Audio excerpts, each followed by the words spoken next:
Okay, so Kingston University is based in southwest London.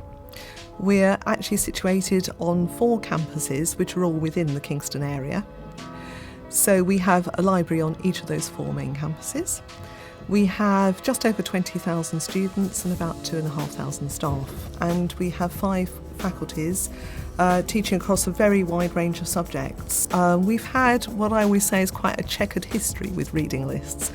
If we go back something like about 15 years, then we were actually early adopters of what was then Tallis List. But that was quite tricky for us. It was a product that was very much orientated towards library staff. As a result, there were challenges about getting academic staff engaged with that. And really, at the time, it didn't particularly fit with the way our teaching programmes were developing. All of our courses and modules were completely revalidated. And there was a new emphasis on how we were going to use electronic tools to support that learning, and a huge emphasis as well on active learning within the curriculum. The university is also undergoing a huge period of change at the moment. We have a whole programme called Process Review, which is looking at how we're working across the university, and we felt that actually a reading list product could actually help us now to actually improve some of our processes. And it's probably worth saying that the university's strategy, which is called Led by Learning, does actually state that we're looking to make sure both our physical and virtual learning environments are fit for purpose.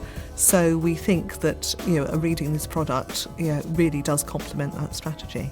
And so we felt that moving to work with Libris on developing the reading list product, called List to Read in the early days, now Leganto as we know it, was very good timing for us. For us, when we moved to Libris suite of products coming up for 5 years ago now, part of our strategy was actually to ensure that our systems were very joined up.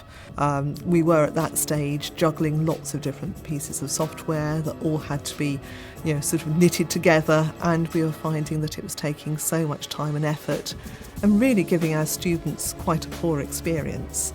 So part of the attraction of Leganto for us is the fact that it will fit in very neatly and automatically integrate with Alma and Primo.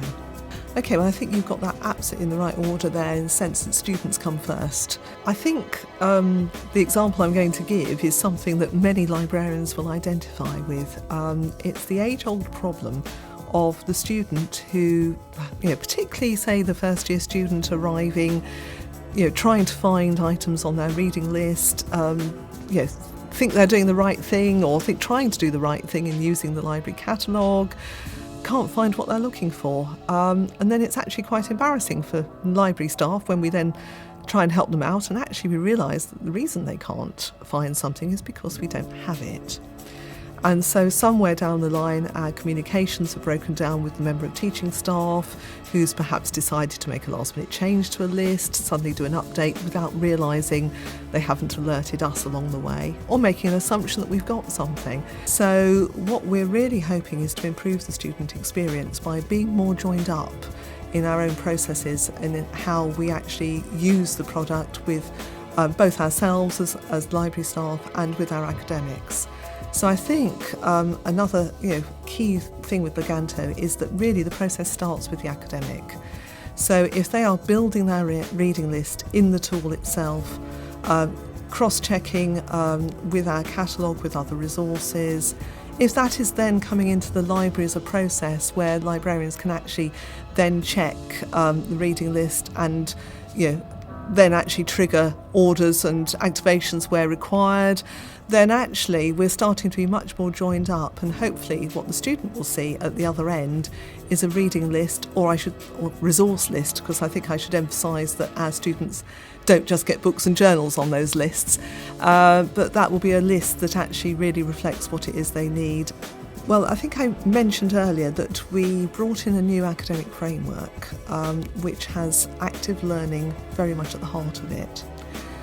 We also had related to that an emphasis on embracing new technologies within that, so I think Leganto fits very well with that. In terms of active learning, we want students to be not just being spoon-fed by reading lists. We want those reading lists to really prompt them then to go off and read widely, or view widely, or listen widely, whatever it might be that's appropriate to that particular discipline. I think it's quite an important thing for library staff who are going to be working with Leganto to realise that actually it is a learning and teaching tool, almost more in some respects than it is a library tool. So we are very much going to be making sure the student starts from the virtual learning environment in discovering their reading list and the resources on it, rather than sending them to something that's a completely separate experience. So that embedding in the VLE is really important to us, and I think really does complement the strategy. Obviously, it's a key change for the staff working in our subject teams. They're absolutely key to that academic engagement and that rollout over the coming year. So I anticipate that they're going to spend a lot of time going out, meeting academic staff, and ensuring that those staff feel confident in using Leganto and can see the advantages of using it. And I think we'll see a greater impact on our sort of collections staff who do all our acquisitions work. And we're looking to be able to actually do some very seamless, joined up acquisitions from the moment the member of teaching staff actually requests something, through to us triggering orders, through to things being activated on the Leganto list at the end of the process. I think the really important bit is being about a player in the teaching and learning space, because libraries absolutely underpin the whole academic endeavour.